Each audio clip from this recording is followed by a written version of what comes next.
Okay, yeah.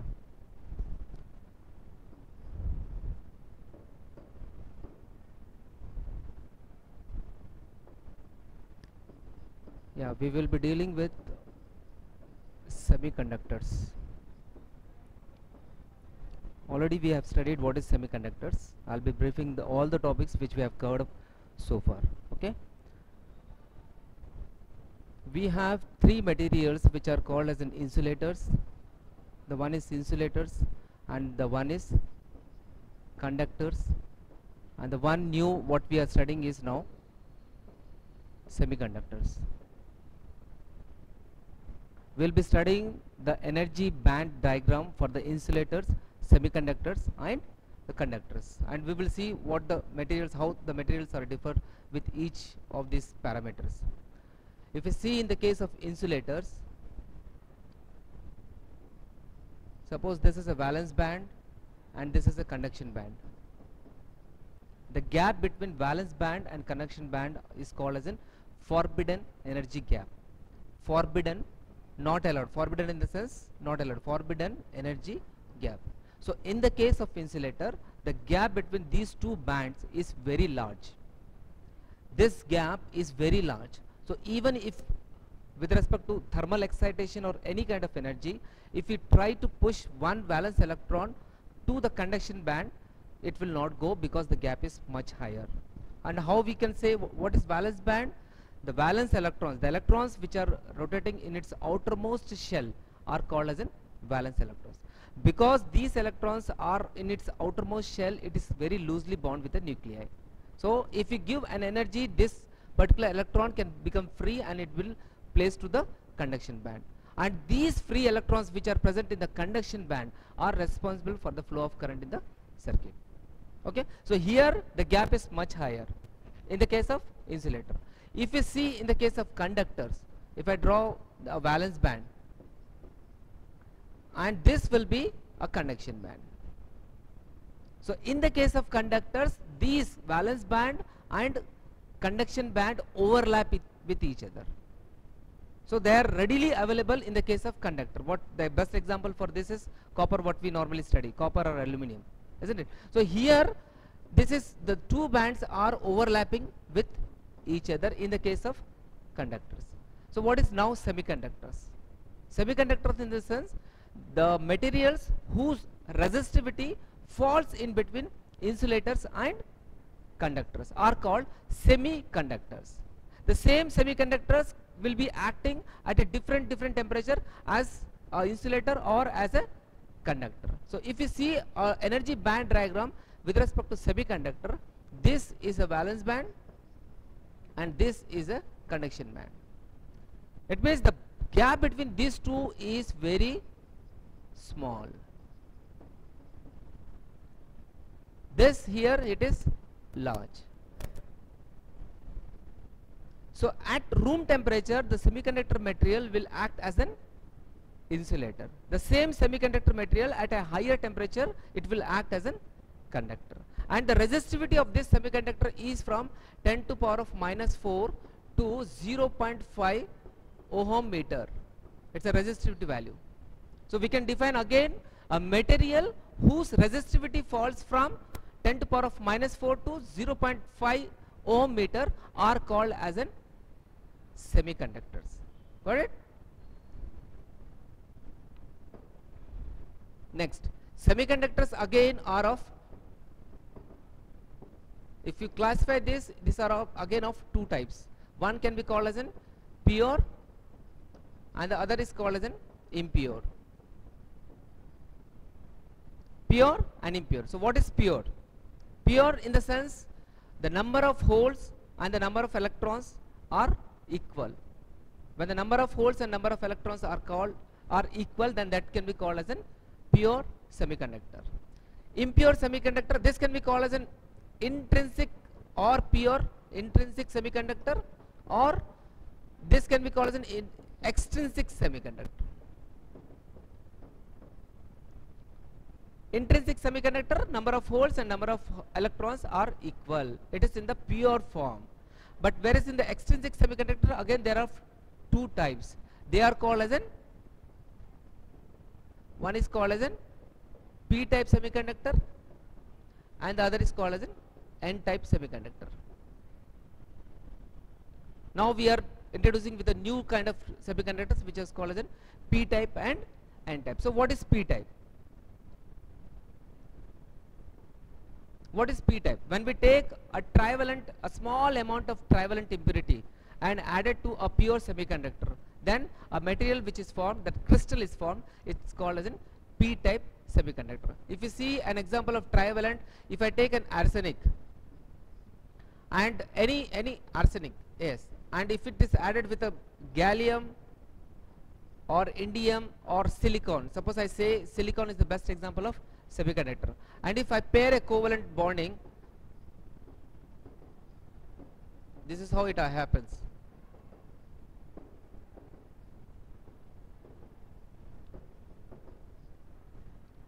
So silicon have a 4 valence electrons, so this is how the bonding will take place. This is how the bonding will take place.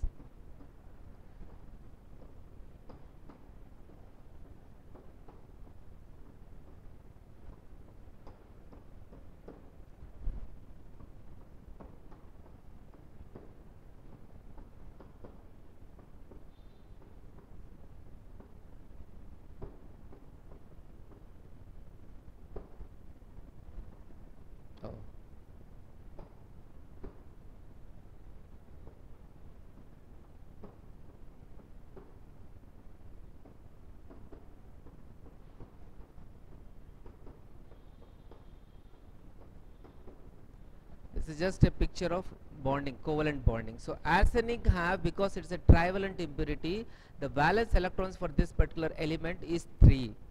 So we can't have a bonding for this particular electron. So it means there is a vacancy, and this vacancy can be called as an vacancy or can be called as an hole. It means if the majority charge carriers in that particular crystal material are holes, then it is called as an p-type semiconductor. It means when a trivalent impurity is added to a pure semiconductor, then the crystal which is formed, it is called as an p-type semiconductor.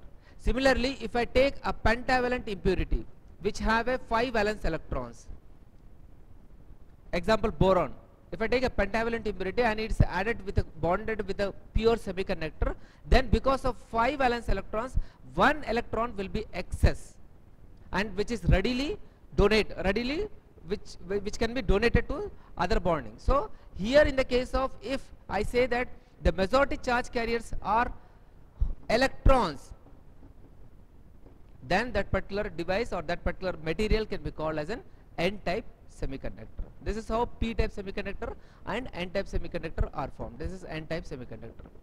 This is p-type semiconductor. So simply we can say that the majority charge carriers are holes in the case of p-type, and the majority charge carriers are electrons in the case of n-type. Now what is p-n diode? What is p-n diode? When p-type material and n-type material are suitably added, then that crystal is formed, which can be called as a junction diode or which can be called as an p-n junction diode. The symbolic representation for p-n diode is in this form. This is p-type positive and this is n-type negative. This can be called as, this is anode and this is cathode. When p-type material and n-type material are suitably formed or suitably in the process of crystallization, then the particular material which we get it is called as an p-n junction diode or junction diode. Okay, now we will see the working of this particular p-n junction diode, which can be formed into 2 bias. One can be called as a forward bias, the other is called as a reverse bias. Let's see the forward bias here.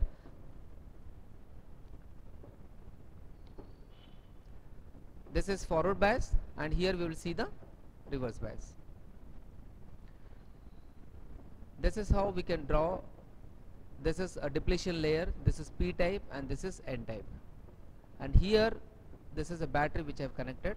This is a plus polarity and minus polarity. Similarly here I am drawing at the same time the reverse bias also. This is a depletion layer, and this I have drawn minus, and here it is plus, and this manner this is minus and this is plus. Already we have seen in the case of p-type material the majority charge carriers are holes. In the n-type the majority charge carriers are electrons. Now the mode of connection is in this manner. I have connected a battery in this manner. The positive polarity of the battery is connected to p-type and negative is connected to n-type. So what will happen? Because this is a positive polarity, these are positively charged carriers, this will repel and this all holes will move towards the potential barrier or a junction barrier. Similarly, these are negatively charged carriers and this is a negative polarity. This will again repel and move towards the depletion layer or a junction barrier. And finally what will happen? All the holes and electrons which are moving towards the junction will cancel that potential barrier, and slowly we can see that if I connect an ammeter and milliammeter, slowly I can see that the current is flowing in the circuit. So this is called forward bias. The definition for forward bias, I can say that when an external energy is connected in such a manner which cancels the potential barrier and allows the current to flow in the circuit, can be called as a forward bias. To connect the particular diode into forward bias, the construction should be like positive polarity of the battery should be connected to p-type and negative should be connected to n-type. Similarly, if I see the reverse bias, the majority charge carriers are in the case of p-type are holes and these are again electrons. So what will happen? I have connected to the p-type material negative polarity, and here for the n-type material I have connected the positive polarity. Because both are opposite in, so the positively charged carriers will be attracting and move towards the negative polarity because it is opposite, so it will attract. So this will be moving away from the junction. This will be moving away from the junction. This makes the depletion layer in the sense the layer which doesn't have any mobile charge carriers, neither plus or minus. So here in the case of reverse bias, this depletion layer will increase. But because of the minority charge carriers present in p-type and n-type, there will be a small amount of current still flowing in the circuit, and which can be measured by a microammeter in the circuit. So if somebody asks how the current is still flowing in the case of reverse bias, that is because of the minority charge carriers. The holes are here majority, but minority carriers are electrons. So these electrons, because this is negative and these are negative, so this will be moving towards the junction. And similarly there will be a few holes which are present in the n-type, so this will be moving towards the junction. So because of the minority charge carriers present in the p-n junction, there will be a small amount of current, and that's the reason we have taken as a microamp. This is micro in the sense 10 to the power of -6 and milli in the sense 10 to the power of -3. This is how the p-n junction diode works in the forward bias and reverse bias. If I see the VI characteristics, the graph if I need to plot, it will be in this form. This is V, this is I, this will be -V, and this is I. So if I see the forward bias, as we have seen earlier into the previous page, there was, unless and until both the holes and electrons cancel the potential barrier, there won't be any current in the circuit. So if I see the V value, V and I up to certain value, it will be 0, there won't be any current in the circuit, and then the current will be shoot up. So this is called a knee voltage, where the current have started rising. So for every material like silicon or germanium, for silicon it will be 1.1 volt, and for germanium it will be 0.3 volt. Unless you cross that particular barrier, the current will not flow into the circuit. So this is all about forward bias. If you see the reverse bias, again this will be in this form. -V versus -I, we have taken it in the third quadrant, and this is called as a breakdown voltage. This is knee voltage, and that is the breakdown voltage. Got it? Okay. Next.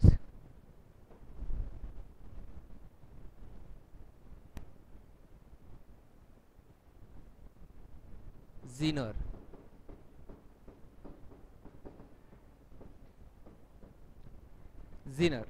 Zener diode. Symbolic representation will be in this form. It's as simple as similar to the p-n junction diode, only it will be in the form of Z, and this will be p-type, this will be n-type, plus minus, anode and cathode. Diode, Zener diode, di in the sense di, one is cathode, one is anode, two, electrode, anode and cathode. One will generate the electrons, the other will collect the electrons. That's the role of actually anode and cathode. So Zener diode, as we explained earlier, if I see directly the VI characteristics, the only difference is the Zener diode, in the case of, if I connect the Zener diode in forward bias, it will be similar and it will act same as an PN junction diode.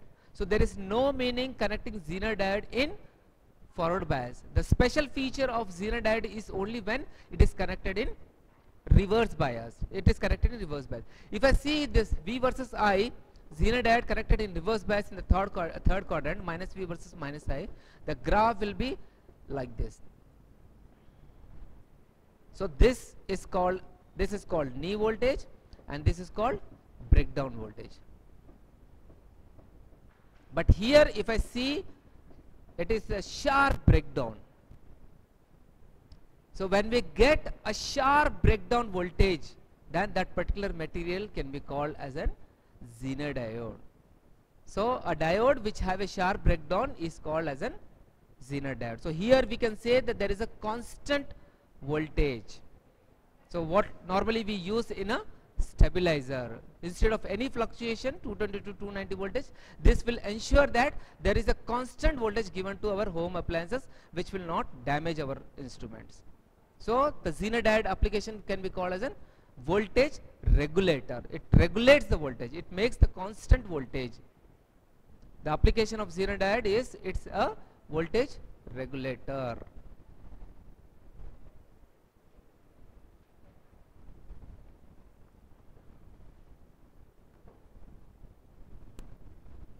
A small note on the rectifiers.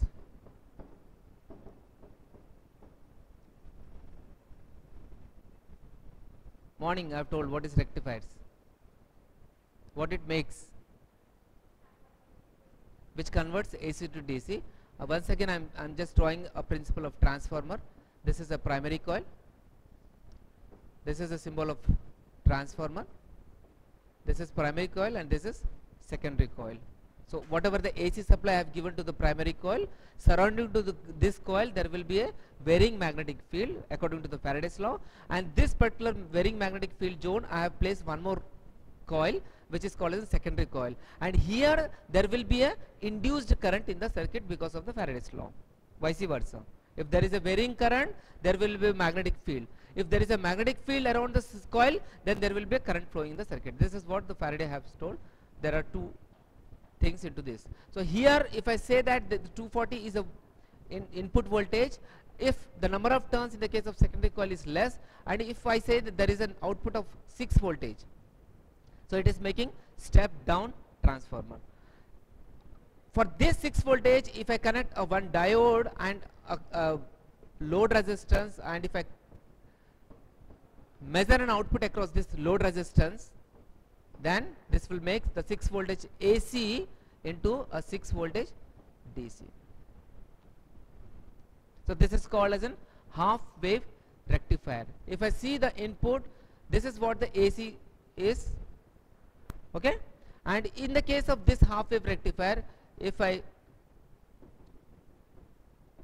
calibrate this, so for the first half, positive half cycle, there will be a current in the circuit.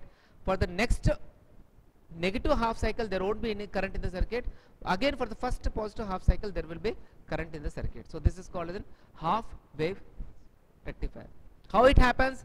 Already we have known the transformer, like 240 voltage is converted to 6 voltage. 6 voltage in the current is flowing. Once this particular, suppose I say these are the 2 points called as an A point and B point. So for the first positive half cycle, the point A become positive and the point B become negative. For the first positive, this is positive and negative. And if I see that the positive of the voltage is connected to the P type, and this negative is connected to the N type. This is P type and N type. This is anode and cathode. It means the diode is in, if the positive polarity of the battery is connected to P type and negative is connected to N type, the diode is in which bias? It is in forward bias. If the diode is in forward bias, there will be current in the circuit. So there will be, for the first positive half cycle, there is a current in the circuit. But what happens for the first negative half cycle? This is first positive half cycle, first negative half cycle. Second positive half cycle, second negative half cycle. So for the first negative half cycle, this will become minus and this will become plus. The point A will become minus and this point B will become plus. So here if you see, minus is connected to P type and positive is connected to N type. It means the diode is called as a non-conducting stage, or it is into reverse bias. Reverse bias, though we say that the very small amount of current is flowing because of the minority charge carriers, that can be neglected. So here if you see that for the first negative half cycle, there is no current at the output. So only you got an output when you have a positive half cycle only. For every negative half cycle, there is no output. So this is called as a half wave rectifier. Half wave rectifier. Same thing, and the efficiency of half wave rectifier is, it can convert the 6 voltage AC to 6 voltage DC only 40%. You will not have appropriate 6 voltage DC in the case of half wave rectifier. Only the 40% efficiency is there in the half wave rectifier. If I take two diodes in the same circuit, what will happen? If I take two diodes on the same circuit I have taken two diodes, and as I said, for the first positive half cycle, this point is positive, this point is negative. So the positive is connected to P type, negative is connected to P type. This is called, suppose I say this is D1 and now this is D2. So D2 is in non-conducting stage, D2 is in reverse bias, D1 is in forward bias. There won't be any current because of D2, but there will be current because of D1. So the output will be there because of D1. Or if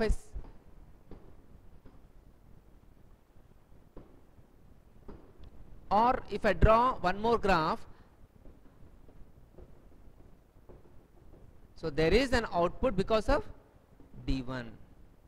And what will happen for the first negative half cycle? This is an AC, this is an input. What will happen for the first negative cycle? This is minus and this will be plus. Minus is connected to P type, this is in non-conducting stage or in reverse bias, but this have become into forward bias. At the end, across the load resistance, there will be a voltage. So because of the diode D2, so here again you will get an output because of D2, and again there will be an output because of D1, and again because of D2. So this is called as a full wave rectifier, and the efficiency of full wave rectifier is 80%. And in the case of full wave rectifier, this is not drawn this manner. The circuit will be little bit changed. I need to short this, and from the center tap of the secondary coil, I need to take a load resistance and connect in this manner. And across this load resistance, I need to collect an output. So the drawback of full wave rectifier, though the efficiency is 80%, the drawback is to get exactly the center tap of this secondary coil. Manually it's not possible if there is n number of windings, and that particular winding center point we need to take and connect this particular load resistance. So it is not practically possible. So you have a drawback with this particular full wave rectifier. That is the reason the next will be called as a bridge wave rectifier, where we will be using 4 diodes, and we will be avoiding this particular center tap and having 4 diodes and getting the same efficiency as 80%. So this is all about rectifier which converts alternating current to direct current. But even if you take a bridge wave rectifier, the output which is coming as an 80% 6 volt DC, it is again not in the form of pure DC form. It is called as in pulsating AC. Pulsating is it will be a mixture of little bit of AC and DC. So if you see in the market a less cost charger and high cost charger, this will be the difference. Less cost charger, it will not be having with filters. It will be pulsating form, little bit of AC is mixed into the output, which can damage your appliances like electronic gadgets or mobile phones. So to purify that, again we have to take a filters using a capacitance and inductance. So that output will be in the pure form of DC. Okay, चलो, thank you. अब क्या करना?